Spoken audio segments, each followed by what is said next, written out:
Hello, everyone. This is Joyce Davis. I am President and CEO of the World Affairs Council of Harrisburg, and we're a proud member of the World Affairs Councils of America. I am joined here this evening by Will Todman, who's from the Center, we call it CSIS, but it's the Center for Strategic and International Studies in Washington. Welcome, Will. How are you? Thank you so much for having me. I'm great, thank you. Really delighted to be here. Well, yes, well, we are even more delighted to have you here. We have a difficult topic, our Will knows, to discuss, and it's looking at what is President Donald Trump's foreign policy in his second administration. And I think all of you know that when these videos, which we're about to watch by the Foreign Policy Association, when they were produced, a lot has happened since then. Let's put it that way. So what we're going to do, many of our people who are signing on know the regimen that we follow. We will show the video, and then I will come back and give Will Todman a more deserving introduction, although I've warned him I can't go through his whole bio because he has achieved a lot in his young life. But we will watch the video. We have Mary Gabrielle, our program manager here, who's going to tee it up for us. When I come back, we will then delve into the discussion of that video and hear what Will Todman has to share about his perspectives on Trump 2.0.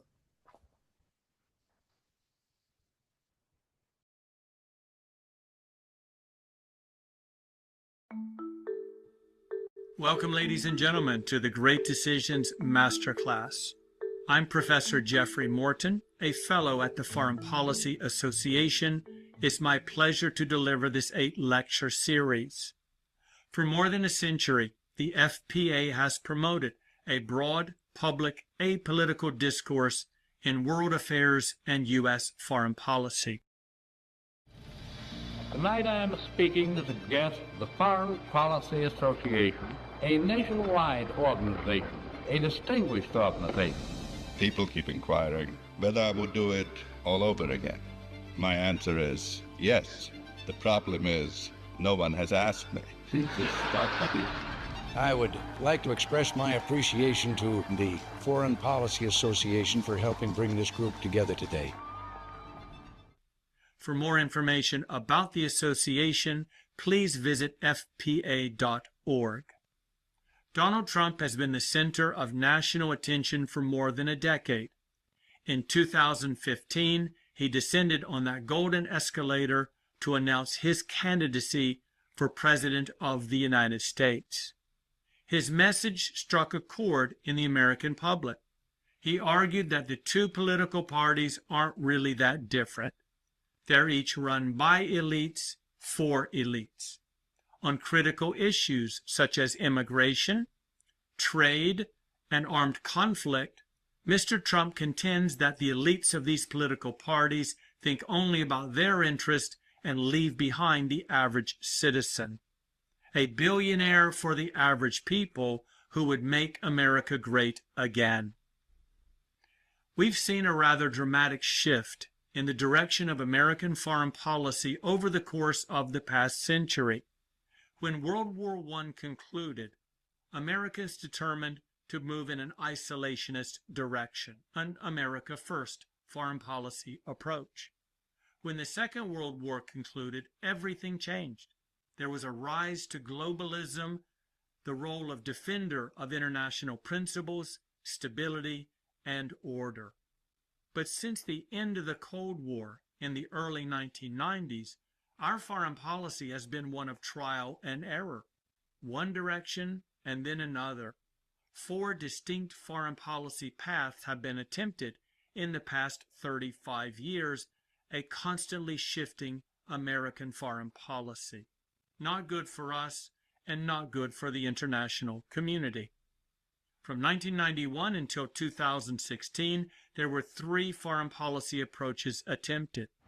The senior George Bush was a classic realist. A new breeze is blowing.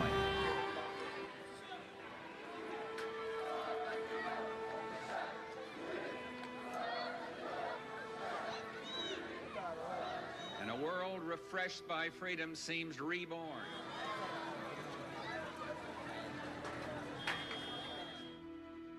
or in man's heart. If not, in fact, the day of the dictator is over. Bill Clinton, his successor, an international liberalist. George W. Bush, a neoconservative. I found it to be very straightforward and trustworthy. I was able to get a sense of his soul. Then we're back to realism, neocon, and liberalism with the foreign policy of Barack Obama, something of a hodgepodge of these three very different foreign policy directions.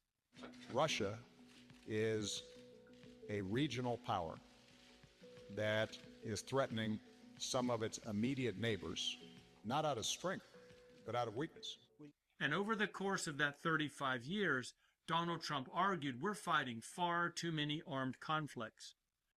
From this day forward, it's going to be only America first.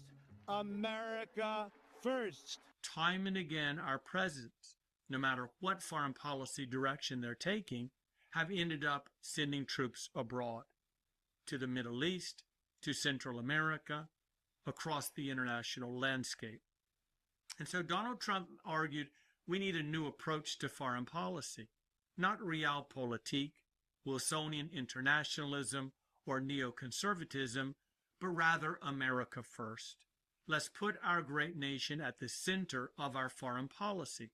Stop thinking about the well-being of the world, protecting our allies, and containing our adversaries. Globalism exerted a religious pull over past leaders, causing them to ignore their own national interests. America first, a legitimate foreign policy approach. It is internally consistent. It produces foreign policy outcomes. So what exactly does America first mean? Well, it begins with arguing that dependence on other nations for trade or resources, and certainly security, is a weakness. That in reality, free trade is not that free, and it certainly is not fair. So American First says if we're going to trade with the world, we're going to do so in a way that is fair to us. Self-sufficiency is the ultimate goal. So America First drives to create more American industrial production at home so we don't have to rely upon foreign markets to provide the things that we need. Overextension in foreign policy is a weakness.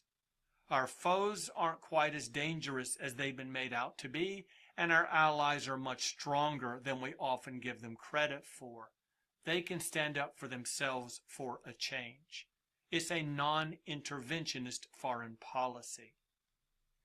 Mr. Trump, of course, is not new to the White House. He was our president from 2017 until 2021. In other words, we have a history to look at. It might give us an idea of his projection moving forward. His first term in office had both successes and failures. On the success side of the scale, the Abraham Accords, bringing a number of Arab nations into normalized relations with our key ally Israel. He revised the North American Free Trade Agreement, and in so doing, he updated it to 21st century standards, a clear improvement. And finally, his policies on Syria and North Korea, I put in the win column. Many people criticized him for removing U.S. troops from Syria. They believed that it would condemn the Kurds to destruction. After all, they're much weaker than both Syria and Turkey. But at the end of the day, the Kurds survived, and American troops are no longer in a dangerous position. And on North Korea, again, to me, the policy should be to avoid more nuclear detonations, increases in hostility, and by granting Kim Jong-un, the leader of North Korea, the global spotlight through 2 summits with Mr. Trump, he did exactly that. The problems in North Korea weren't solved during the first Trump administration. They most certainly won't be solved in the next or any time in the near future. Just keeping North Korea off the front burner is a successful foreign policy in my books. On the negative side, canceling the Iran nuclear deal was a strategic error. Most of the costs of that deal were already paid. They came in early removal of sanctions against Iran and unfreezing of assets, and most of the benefits were continuing to unfold. By canceling that agreement, unilaterally withdrawing, we essentially prevented ourselves from having more leverage on Iran as it relates to its nuclear program. Overall, I would give the first foreign policy of Mr. Trump a grade of B, slightly above average. No real smashing successes, but no real major failures either. Speaking of foreign policy rankings, I like to provide these tiers of U.S. presidents since 1945, grading them in comparison. Now keep in mind, I'm only rating them for foreign policy, not economic, not social, not moral leadership, just their foreign policy successes and failures. I'm limiting myself to 4-term presidents, so John F. Kennedy and Gerald Ford don't make the ranking. I just don't have enough data points for them. For those of you in discussion groups, it may not be a bad time to pause the video and spend 10 or 15 minutes creating your own ranking of U.S. presidents based upon their foreign policy successes and failures, and then you can compare them to what I have determined. At the very top of my foreign policy pyramid is Ronald Reagan. 6 years into his presidency, you would never think that he would be above a C average president. He was struggling mightily in foreign policy, and by the time the Iran-Contra affair exploded on the news stage, Mr. Reagan was in deep trouble. But he rallied, and 2 events, one in 1987 and one in his last year in office, 1988, salvaged Mr. Reagan's foreign policy and established his legacy. In 1987, he concluded the Intermediate Range Nuclear Force Treaty, which for the first time in all of history eliminated an entire class of nuclear weapons. That alone is meritorious for a Nobel Peace Prize. And then 1 year later, we see the end of the Cold War, a peaceful end to a conflict, a struggle that many of us grew up being taught will never end except with a nuclear exchange. For those reasons, I have Ronald Reagan as my highest scoring American foreign policy president since World War II. My next tier, some pretty impressive individuals, Republicans and Democrats, the senior George Bush, Dwight Eisenhower, Harry Truman, and Richard Nixon, each with major foreign policy successes. At the very bottom of my pyramid is Lyndon Baines Johnson. I think he's the most failed foreign policy president since 1945, and of course that's all about Vietnam. A war we did not need to fight, a war that he kept us in, he constantly escalated, resulting in the deaths of some 58,000 Americans and as many as 2 million Vietnamese for very little to show at the end of the conflict. W. Bush, the younger George Bush, I put in the next level, a D rating, if you will. He plunged us into 2 armed conflicts, both elective, both not absolutely required, in Afghanistan and Iraq. It's not just about going to war with those 2 countries. It's about the kind of war he fought and his ultimate aims. Defeating the enemy is one thing. Breaking the targeted country is one thing. But trying to socially re-engineer these societies, to turn them into pluralistic democracies and American allies in the aftermath, is a pipe dream, as was realized after decades of fighting. Jimmy Carter is just above W. Bush. Major successes, most notably the Camp David Accord and the SALT II Agreement, but also major foreign policy failures. The Iranian Revolution, Vietnam's invasion of Cambodia and Laos, losing Nicaragua to the Soviets, and of course the Soviet invasion of Afghanistan. I put Mr. Clinton, Mr. Obama, and Donald Trump in that middling range, a little above average, certainly a far cry from the elites in American foreign policy. As the investors are wont to say, past performance is no indication of future performance, So when we think about foreign policy of Mr. Trump in term number 2, term number 1 may not be all telling. It may not provide us with a very clear linear projection of where things go from here. His failed re-election bid in 2020, really two things: COVID, very bad timing, of course, for him, and the economic calamity caused by the national lockdown that began in March of that year. Very difficult to win re-election under those conditions. And then we witnessed the most unimaginable comeback by an American politician. Richard Nixon held that honor, having been defeated for the presidency in 1960 and then for the governorship of California shortly thereafter. He bounced back in 1968. But Donald Trump went even lower than Nixon. Things moved downward very quickly after his electoral defeat. There was the national tragedy of January the 6th, a second impeachment by the U.S. Congress. He was indicted in New York courts, Georgia courts, and Washington, D.C. courts.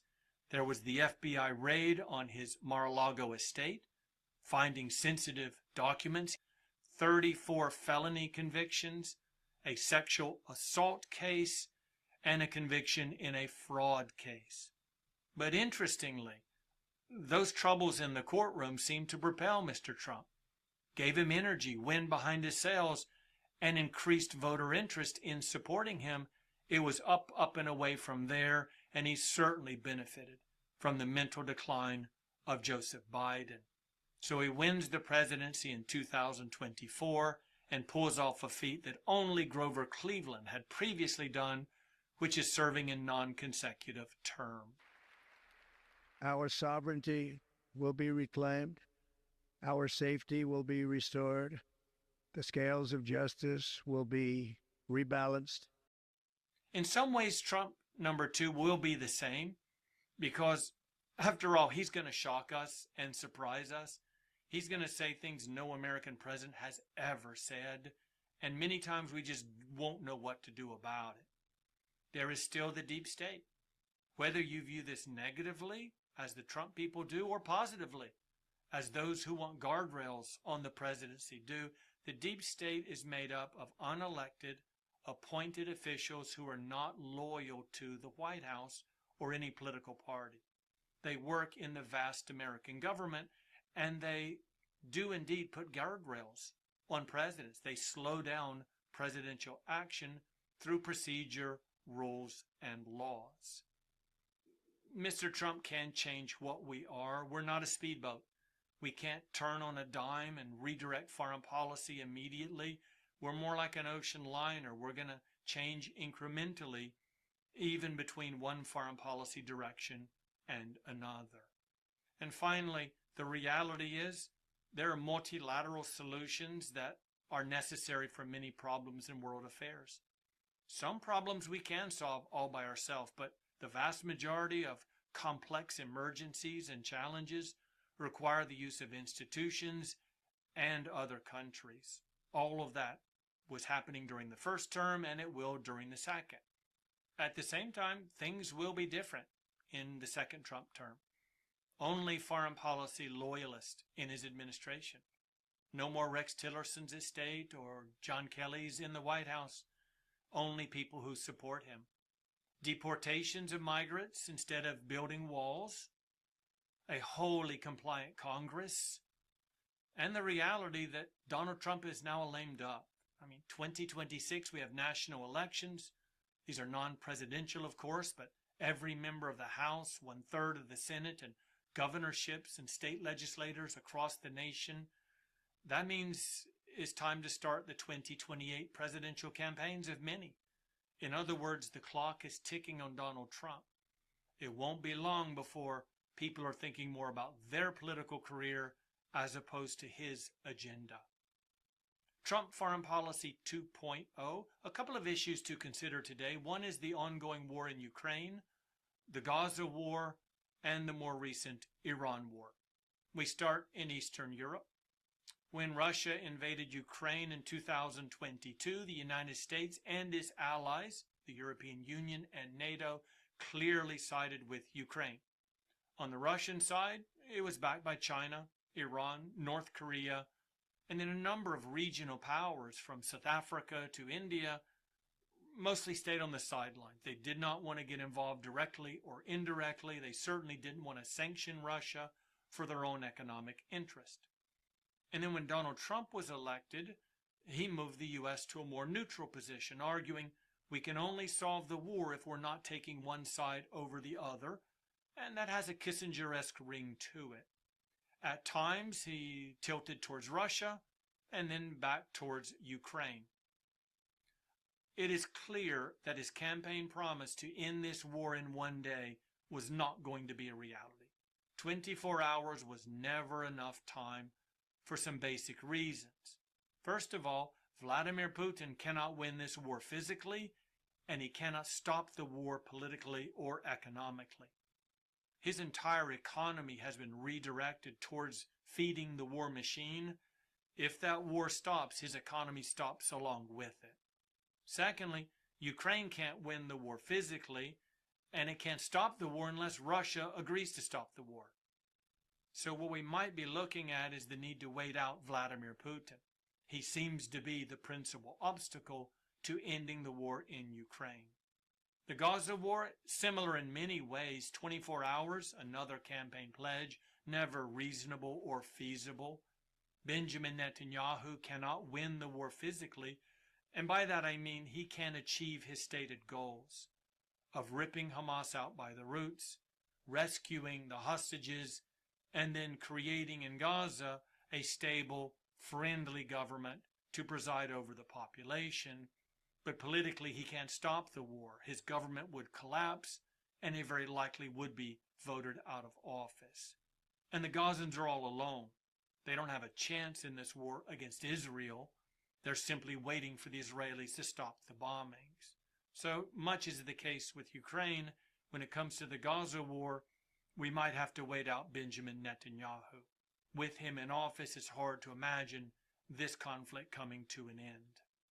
And then finally, we'll look at the Iran war very briefly. This is the recent summer 2025 American bombing of that country. Our ally in Israel at war all around itself, bombing Syria, Lebanon, conflict in the West Bank, and of course, most notably, the ongoing war in the Gaza Strip. It decided to expand by bombing Iran in an effort to either decapitate the government or to destroy the nuclear facilities. Either way, Israel did not succeed.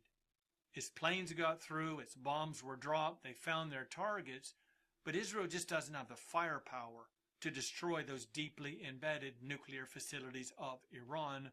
Mr. Trump authorized an American bombing of much higher magnitude in an effort to set back Iran's nuclear program. But what about America first? After all, two campaigns, 2016 and 2024, successfully argued that the U.S. should not be engaged in the sorts of wars that we just saw. An elective war, one that is not forced upon us, other people's wars, and especially conflicts in the Middle East. He violates all three of these principles by unilaterally deciding to intervene and bomb Iran. And there was blowback from MAGA world.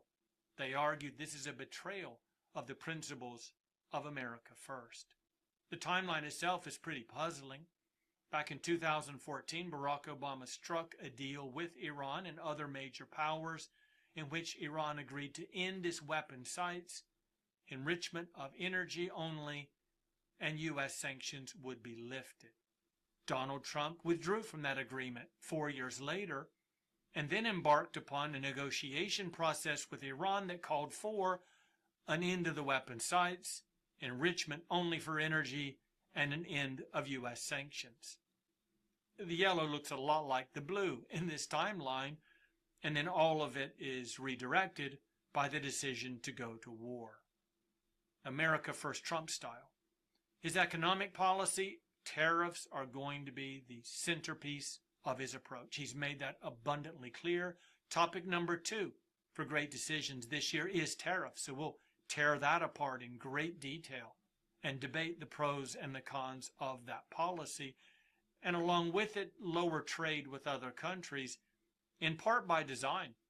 Mr. Trump wants to trade less with China because he views it as an adversary. He wants to produce more goods here at home. He wants to find the rare earth metals on American soil rather than importing them from abroad. He's concerned about that dependency. For armed conflict, at least in theory, there are going to be fewer of them. No elective wars, although the Iran example makes us wonder, but clearly he wants to change things at the Pentagon, increasing its budget and formally changing the name of the Department of Defense to the Department of War. On the grounds of cooperation, are we going to work with other countries, as we have been wont to do in the past, lean upon them, rely upon them, and join them in decision making? Mr. Trump says no. We're going to act in a unilateral fashion because this is the only way that we can ensure that American interests are front and center. When we negotiate with other countries, there's give and take in the process, and that means we're sacrificing our interest in exchange for their cooperation and support. Mr. Trump has determined no more sacrifices. We've done enough for the world. It's time to focus exclusively on U.S. interest and U.S. concerns. He is a transactional individual. He was a transactional businessman, developer, multimedia star, and he is a transactional president. When he does something abroad that benefits another country, he expects some form of repayment to the United States, some significant concession. And when it comes to the foreign policy establishment, this is the very broad group of people. They're very close to the president, secretaries of state, director of CIA, Homeland Security, National Security Advisor. They're in the Congress. They're in the various non-governmental organizations and think tanks that focus on and study foreign policy. And they are in the American universities where professors with expertise on world affairs and U.S. foreign policy contribute ideas and suggestions. He's looking at staff reductions in Washington, fewer people at state, fewer people in the National Security Council. That staff has been more than halved by the current National Security Advisor.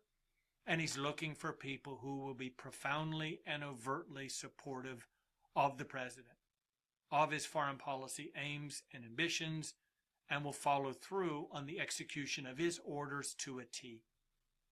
There's something to be said about surrounding yourself with people who disagree with you. John F. Kennedy did exactly that, and it was an impressive foreign policy process. Lyndon Johnson and George W. Bush surrounded themselves with yes men and women, people who always said yes when he asked a question, especially if the question was, am I doing the right thing? Donald Trump surrounds himself with loyalists, people closely connected to him personally and politically. And in so doing, he may be shutting out a lot of important and insightful voices and a lot of foreign policy suggestions that should be considered. We'll all wait and see how this second term of foreign policy unfolds for Mr. Trump. Back to my rankings, we don't know where Trump 2 is going to land. Will he be elevated in my rankings? Perhaps he'll stay the same. Hopefully he's not pushed down the food chain, because I, like you, hope for only success and the best for the United States. Thank you for joining me for this lecture. Do stay engaged and make great decisions.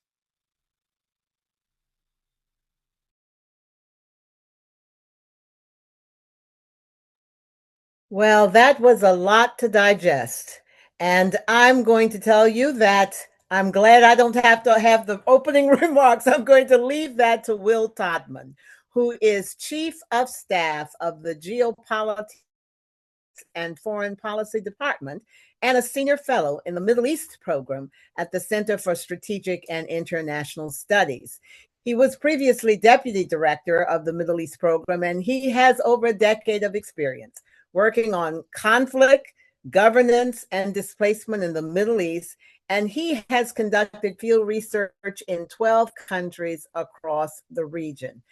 you have to know that Will Todman has been featured in the New York Times, Wall Street Journal, and on much media, right?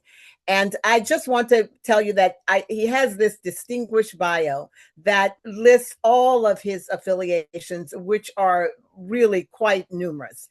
And so I'm going to leave it there to let you know that we have a true expert and someone I think we will learn a lot from in our discussion today. So, Will, I'm going to turn the floor, the virtual floor, over to you. Let's hear your thoughts on that video and on whatever.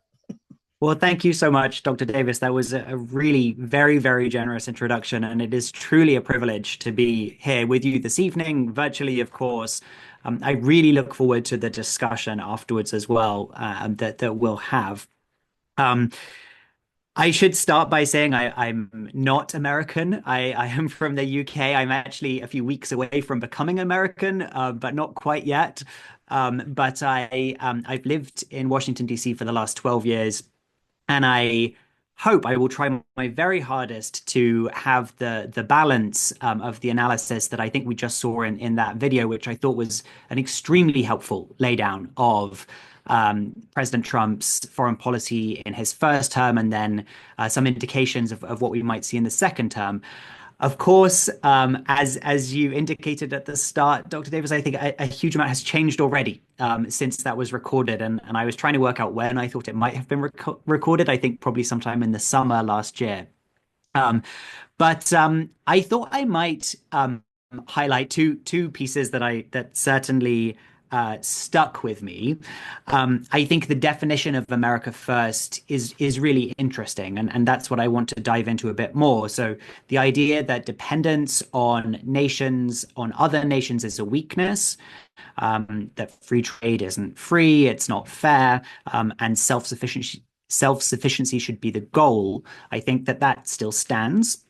I think overextension as a weakness is the other thing that Professor Morton highlighted.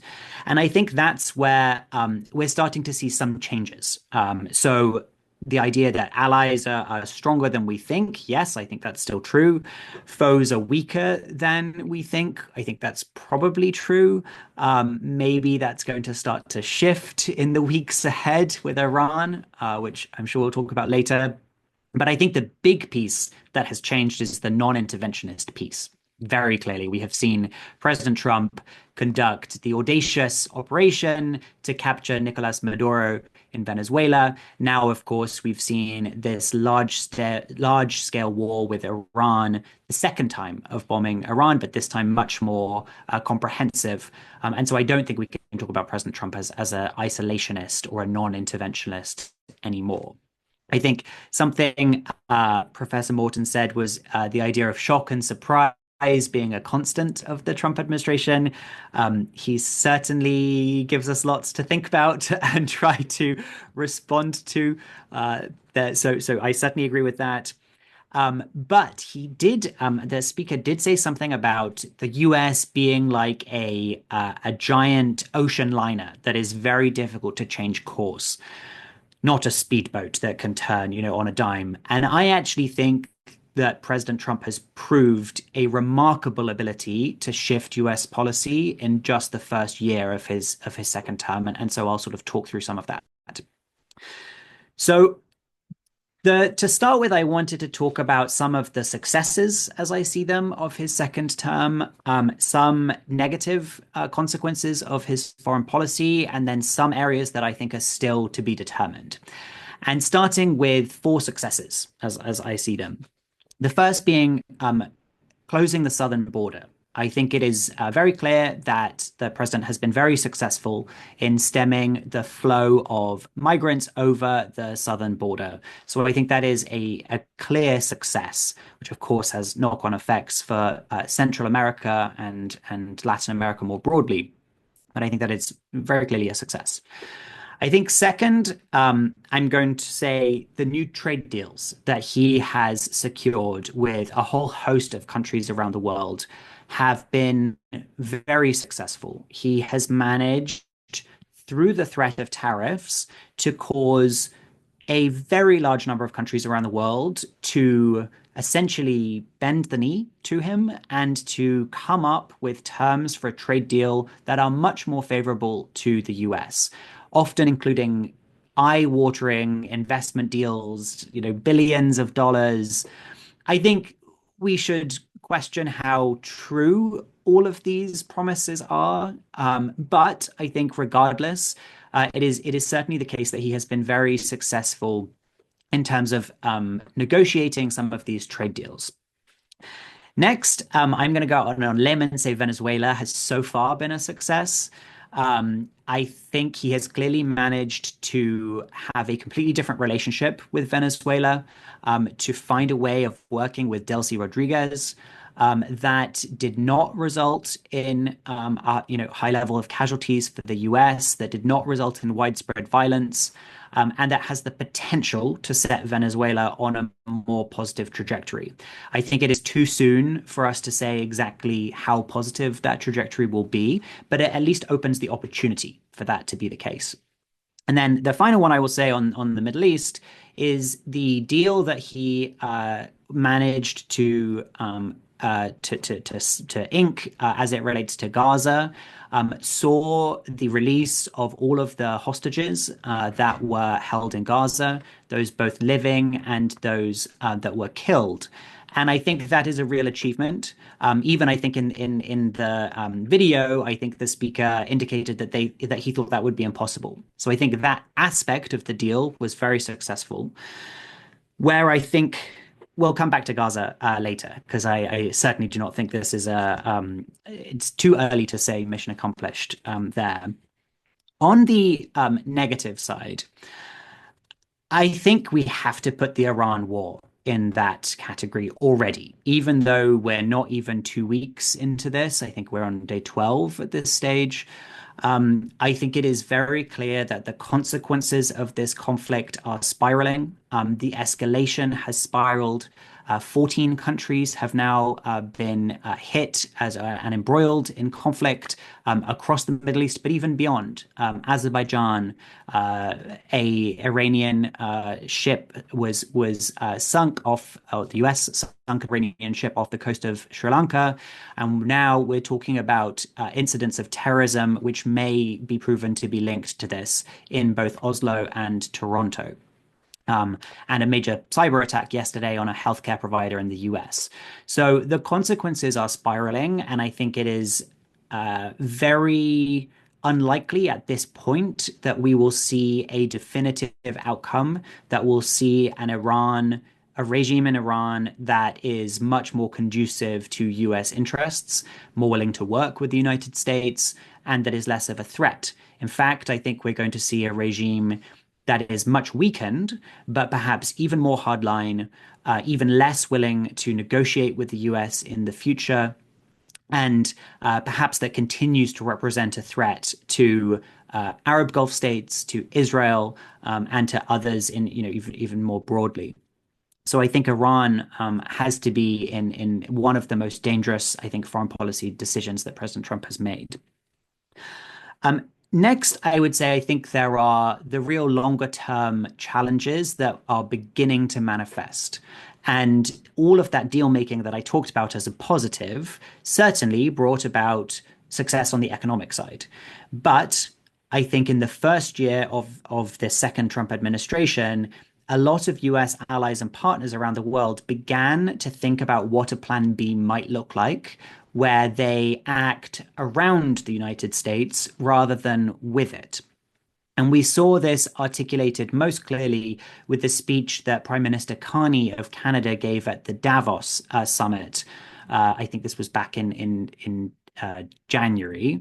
And he talked about a rupture to the global order, and he charted out a path for middle powers to build a new kind of world order and to operate in a different way, a way where they would join with other countries more according to their own interests, rather than following the lead of great powers. Now, he didn't explicitly talk about the United States, but I think it was quite clear that he was indicating that that the US-led order is not going to continue in this current trajectory.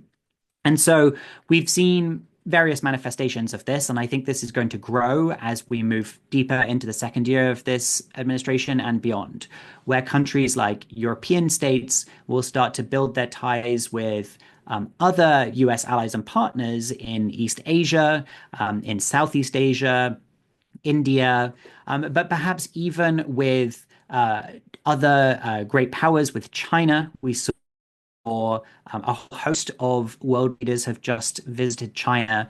Prime Minister Carney, Prime Minister Starmer of the UK, European leaders, the German Chancellor visited China.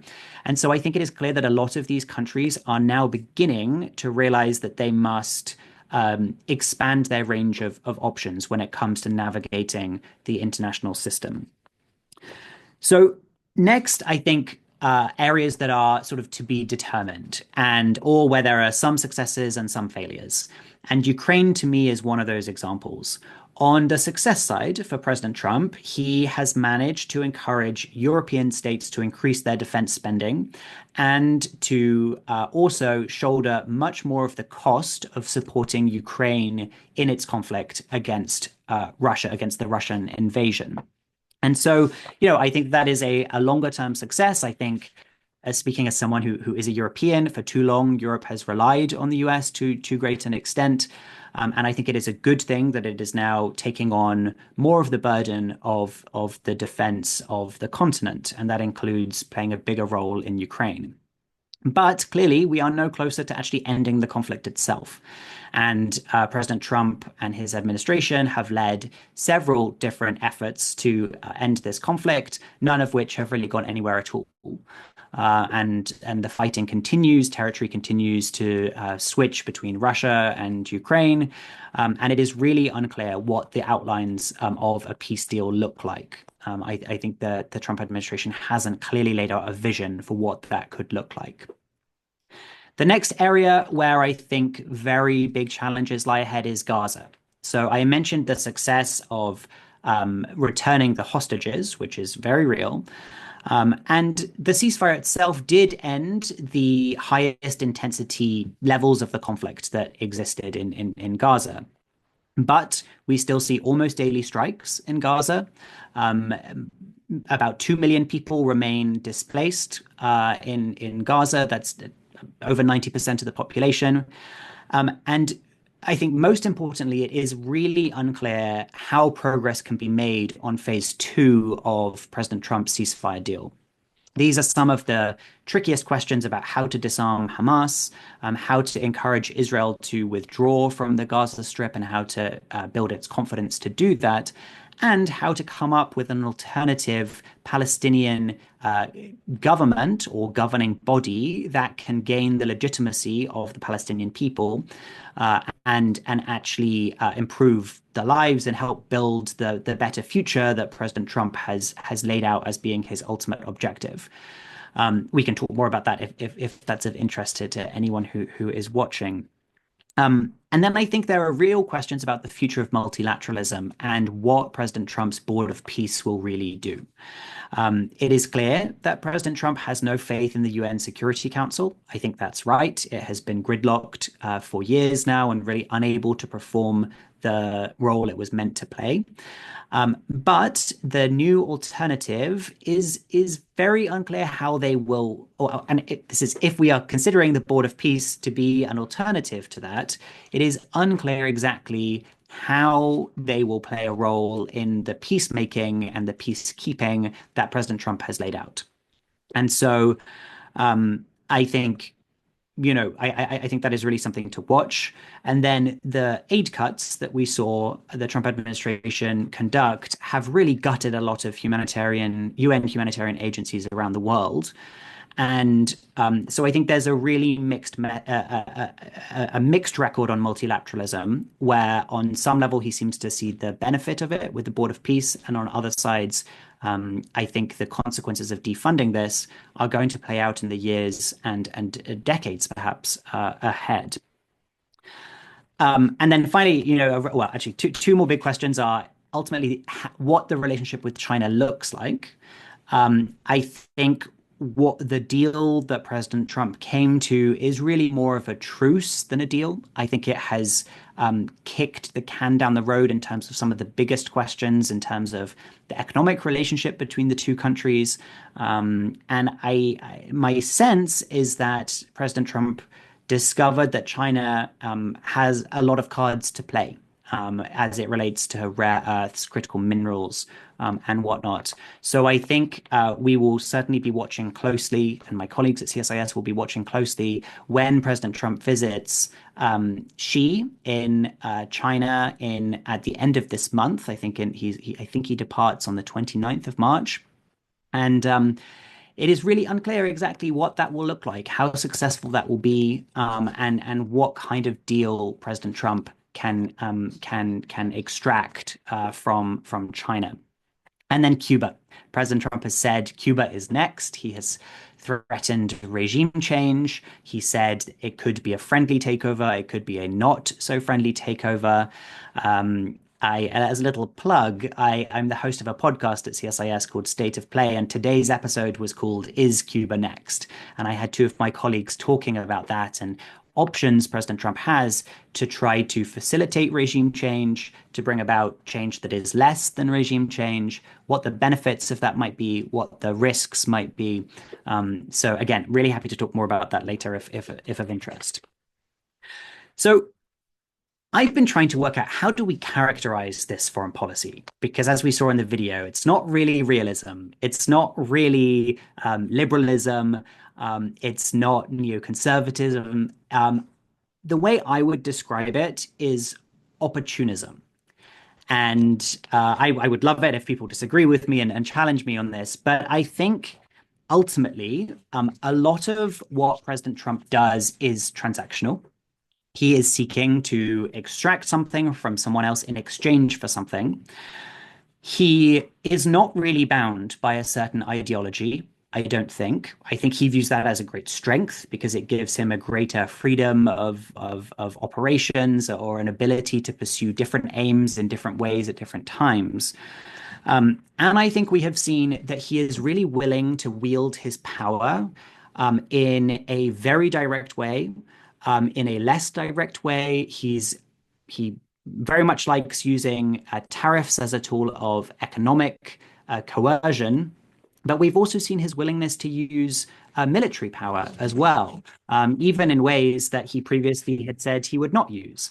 And I think when we try to look at what ties these things together, it's that President Trump identifies an opportunity, and he feels that it is the time to seize on that, and that presidents that came before him were unwilling to act, that they didn't have the gumption, perhaps, to act.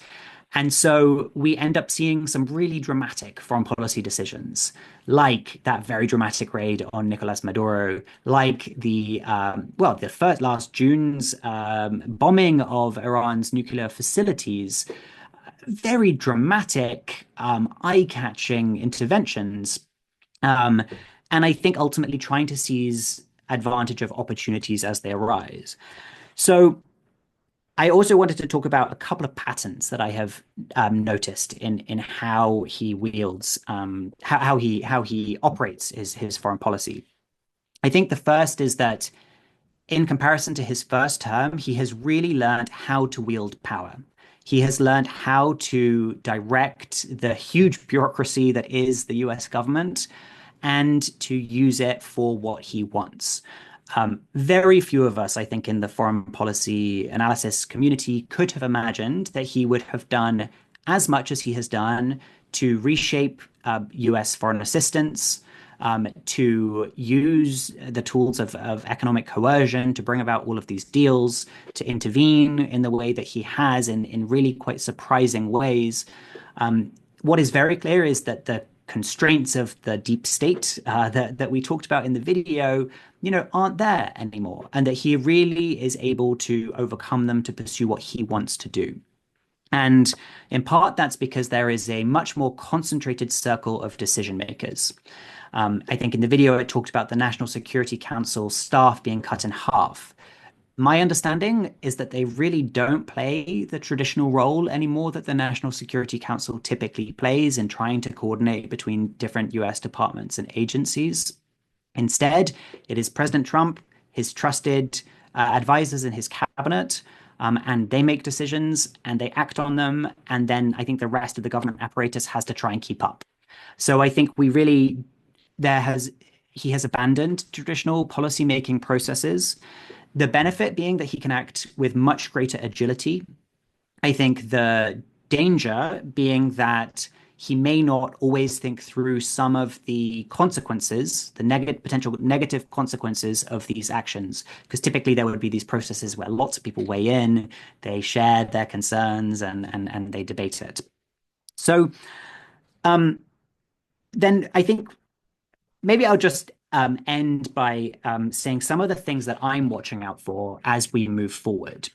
So I'm certainly wondering, is Congress going to start playing a bigger role in trying to shape or limit President Trump's foreign policy? As we come towards the midterms, if the costs of the war in Iran begin to build for Americans, if prices at the gas pump continue to go up and whatnot, will we see Congress begin to play a bigger role in shaping and constraining his foreign policy? Next, we saw the Supreme Court, of course, struck down his preferred use of tariffs, the IEEPA authority. He has found other authorities to use tariffs, and I think will almost certainly pursue those. But can he use those other authorities to the same extent that he previously did? And will countries around the world start to realize that the threat of tariffs might expire at some point? And will they try to kick the can down the road, not negotiate, in the hope that they can get a better deal later? I think that's another big question. Third, what does he do in Cuba? I think it is probably unlikely that he does something big while the war in Iran is still going on. But once that does begin to wind down, or once the US role in it begins to wind down, maybe then he really does turn to Cuba. And I think it will be really interesting to see what that looks like. And then finally, I'm interested in how other actors around the world respond to all of this. As I said, I think the first year was where countries began to come up with a plan B. And I think we're beginning to see them start to act on that plan B and start to forge new kinds of relationships that do not include the United States, that don't always act in the interests of the United States. And so while I think in many ways you could say that President Trump's foreign policy has been quite successful at the start of his second term, my concern is that the longer term costs are going to mount, and that in the remaining years of his presidency, and then whoever takes over afterwards, will find a world that is actually harder for the US to navigate, and where the traditional alliance structures do not play the same kind of role that they previously have played. So that is a concern I have watching forward. But I've talked a lot. I will stop there. Will, you talked a lot, but you shared a lot and gave us a lot to think about and a lot to discuss. But and again, you covered so much. So I'm just going to invite the people in the audience to comment or to offer their questions. I know we have some there, but the first thing I want to just offer a little bit of a challenge on is where you started, looking at successes. And we first have to concede that not everyone's definition of success would be the same. If you have a definition of success that promotes global order, rule of law, human rights, I think you might get some people to challenge whether indeed those are successes or whether they're domination. I fully agree. I think that is an extremely valid point to make. And I should have been more precise and say the way I was describing the success is in the terms that President Trump himself uses. I think President Trump doesn't ever really claim to be pursuing a foreign policy of supporting a global order, of advancing human rights. I think part of America First is saying that went too far in the past. He doesn't want to do that. He instead wants to focus more on the United States' own interests. But I think the point about domination is very real. One of the patterns as well that I think we can see is he is really prepared to act when he identifies weakness in his adversaries. But if he identifies strength, then he is much less willing to take a aggressive stance. So with China, he is really quite deferential to Xi Jinping. He has talked about creating a G2. The idea being not the G7 that consists of the largely Western countries and Japan, but instead a global two, I think, which would just be the US and China, saying we together can help shape the world and we can work together and whatnot. He's not trying to really push China in a lot of ways. And seems to respect Chinese power and its influence. And the national security strategy downgraded the priority of competing with China. And I think it didn't even talk about it as a strategic competitor anymore. Instead, it really focused on the Western Hemisphere for the United States and said the Indo-Pacific was a secondary priority. Very good. And we're going to take some questions from our audience, but I do want to raise another very big issue before we do that. And the loss of American trust and leadership in the world. I mean, you spoke of nations starting to say, uh-oh, we no longer can rely on the United States. We no longer can trust the United States. And we have to figure out a way to circumvent the United States. I really have a hard time seeing that as a success. I fully agree, and I did not mean to describe that bit as a success. Okay. I think just to highlight a few examples of this, the threats that President Trump made about seizing Greenland was horrifying to a lot of Europeans, and something that was really beyond the pale that they could imagine that the United States might conduct a military invasion of territory that is owned by a European ally, a NATO ally, of course, Denmark. I think that was really a very, very shocking moment, and for European allies. I think the war on Iran has proven to be a very shocking moment for the United States allies and partners in the Middle East. I'm not talking about Israel, but they're talking about the Arab Gulf states, Saudi Arabia, Qatar, the United States. They really did not want to see this war. They have now faced thousands of attacks by ballistic missiles, by drones from Iran. And of course, the United States has been helping defend them.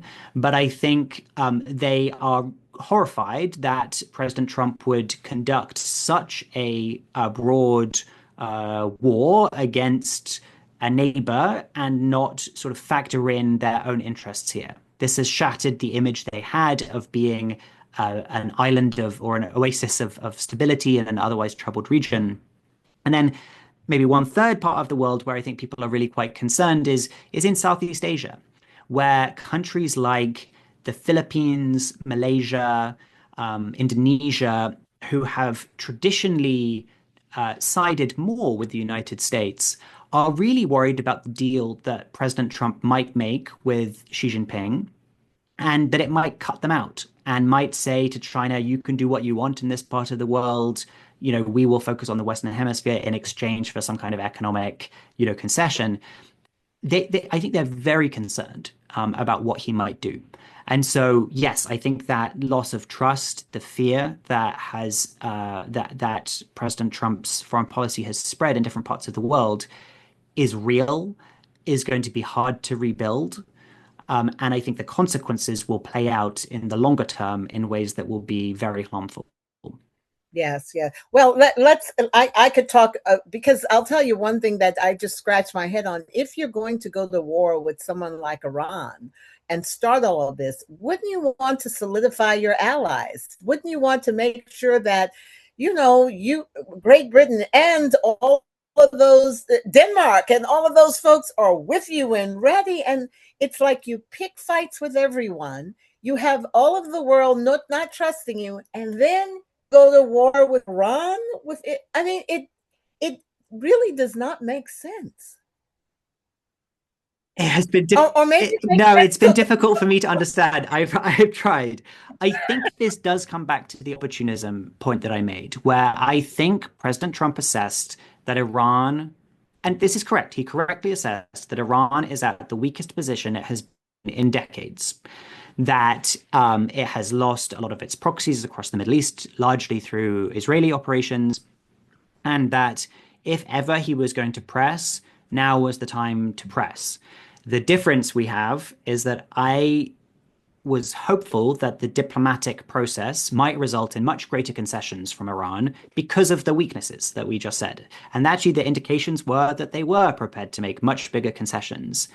I think what he hoped was that he could conduct a military operation, not that would look exactly like in Venezuela, but that could topple the regime and facilitate something better quite quickly. And I don't know of any analyst that believed that that was possible. Knowing what we know about Iran, there are some who have been calling for regime change for a very long time, but even they would not say that it is possible through an air-only military campaign. It would require troops on the ground, and this is a country of 90 million people. It's mountainous. It's twice the size of Iraq. I think most people agree that would be a disastrous decision to commit. And it wouldn't take much research to figure that one out. So anyway, let's take some of the questions. Even if Trump chickened out of the Iran war, leaving it unresolved, but claiming victory, will he be irrevocably damaged by stepping into that quagmire in the first place? That's the question. Yeah, I think that is a great question, and unfortunately, that quagmire looks like the most plausible scenario to me at this stage. I think I mentioned this briefly. My assessment is that we are most likely to see a much weaker regime in Iran. Clearly, it has lost a lot of its military capabilities, but one that is even more hell-bent on pursuing a nuclear deterrent, because I think one of the lessons is, why did President Trump not do this in North Korea? Because it has a nuclear deterrent. And so that may be the only way for them to defend themselves. Now, they might not be able to do it, but I think there will be a growing number of people in Iran who would like to. And then I think the damage as it relates to the Arab Gulf is going to be really quite long lasting. I mean, we have seen some of those investment deals that I mentioned earlier that President Trump struck included billions of dollars of investment in data centers in the Middle East. These data centers are largely used for AI. And the idea is that there is plentiful and cheap energy in the Gulf, and that there's a lot of space there. And so it's an easier place for them to be. Iran struck some of these data centers. And so I think now it's going to be much harder for companies like Amazon and others who had invested in this to see that as a worthwhile investment in the long term. That then really changes President Trump's whole strategy with the Gulf, to make this about investment, to make this about building economic ties. So I think that the risk there is very real. And then in terms of the personal cost, President Trump is a master at communication and at articulating goals and shifting the articulation of those goals. But I do find it very hard to believe that he will be able to say that this has truly been a success. He said last June, after the 12-day war, that he had obliterated Iran's nuclear deterrent. Nuclear capabilities. They did not have a weapon. I want to be clear. And then he said at the end of February that he had to attack again to attack the nuclear facilities. Those two things do not match. They can't have been obliterated and yet posing a threat again now. So given the lingering instability, I think it is going to be very difficult for him to claim success. And so then I think that does become a stain over his foreign policy record that will stick with him probably for the rest of his term. One more question, because I also want to get on to this issue of soft power, but the about Iran and Israel, right? I mean, the average person couldn't help but get the impression that the U.S. was actually led into this by Israel, which to me and to many people that I've spoken to undermines the America First policy. That's the fundamental bedrock of what he's supposed to be about. Any insights into what's your analysis on all of that? Yeah, I think it is clear that President Trump sees Israel as his primary partner in the Middle East. I mean, this has been true of any US president for decades. So that's not really unique. But the relationship that he has with Prime Minister Netanyahu is very, very strong. And it seems that Netanyahu has his ear on a lot of issues, and that he has probably learned how to convince President Trump to act in a very bold way that might seize advantage of these opportunities that arise, probably downplaying the risks that are associated. And I think this gets back to the idea of a much tighter decision-making circle when it comes to policy making in this administration, where there probably aren't as many of the voices urging restraint, urging caution. And so I think then we do see foreign leaders like Netanyahu, seizing advantage of this and trying to be the last one to speak to President Trump to convince him that he should act in a certain way. So, yes, it is very hard for me to reconcile what we have seen of U.S. operations in Iran with an America First foreign policy, and that's why I think America First might not be quite right. It's more about these opportunities. And then you're rolling the dice. And sometimes you score the opportunity and sometimes you don't. The problem for this time is the consequences are truly global. The consequences of the disruptions to the global energy markets, to travel through the Middle East, to some of these international investments in the region, they are long lasting. And so it was a very big gamble to make. And I think you can tell I don't think it was the right one to make. No. Well, I will say this.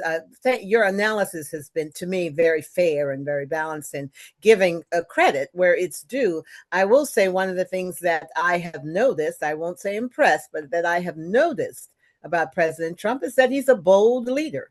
If he will simply go and take the risk and do what he has to do, right? Yeah.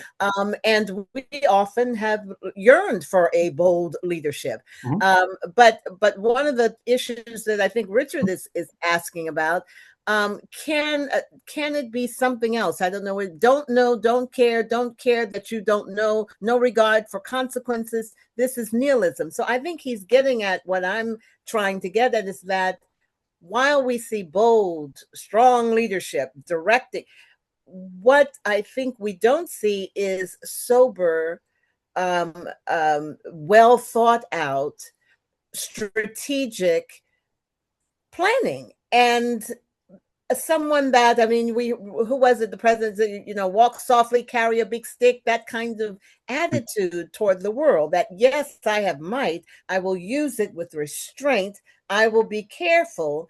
I mean, even the comments about some people will die. Okay, people are going to die. That's what war is about.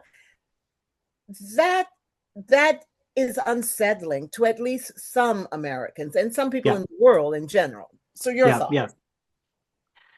I've really, really tried to be as balanced as I can, because I appreciate there are people who are listening who probably have very different perspectives on this. And I do think, as I said, I really think there are successes, and that are real, and that would honestly have been hard to imagine under a different president. Some of these things, because it requires that extremely bold, almost impulsive action. The challenge, as I think you just laid out really, really very, very eloquently, is, sometimes impulsive action pays off and gambles work, and sometimes they don't. And the point I was making earlier about the sort of erosion, the longer term erosion of trust, I just want to keep stressing that, because I think a lot of US partners, traditional partners and allies, are at a loss and they don't know how to be helpful to the US because they don't know what President Trump is always trying to achieve. They can't tell what of what he says is rhetorical flourish. When is he joking? When is he serious? And when do things that start as jokes then shift into the realm of being much more serious, as I think happened with Greenland? My sense is this began almost as a joke, and then over time, he really became quite fixated on Greenland and the strategic benefit that he calculated there might be of taking it. So yes, it's and maybe this is his businessman background. He likes to make bold bets. Sometimes they pay off, sometimes they don't. But when you're talking about foreign policy in the world, the ripple effects are long lasting. Well, this is very true. Sometimes you get the impression that it is he is really someone who may never have had to pay consequences for his risks. So, because if you're rich, you never have to worry about these things. But at any rate, the other final issue I do want to hear from you, because I think it's an important one. Myself, I have having worked with Radio Free Europe, Radio Liberty, and seen and been in international circles and all of that. The concern that we have is the devaluation of soft power. Am I right or wrong that in this administration and its foreign policy, soft power is completely off the table? I think you are completely right on that. I think if we look at the various tools of soft power that the United States has developed over the last decades, nearly all of them have been defunded, dismantled, deprioritized. And the justification at the start was a cost-saving mechanism, but I think there have actually been studies conducted recently that have essentially determined that the cost of dismantling USAID, for example, was actually greater than having continued it as it was. And I think that that's probably true of others in terms of hard dollars.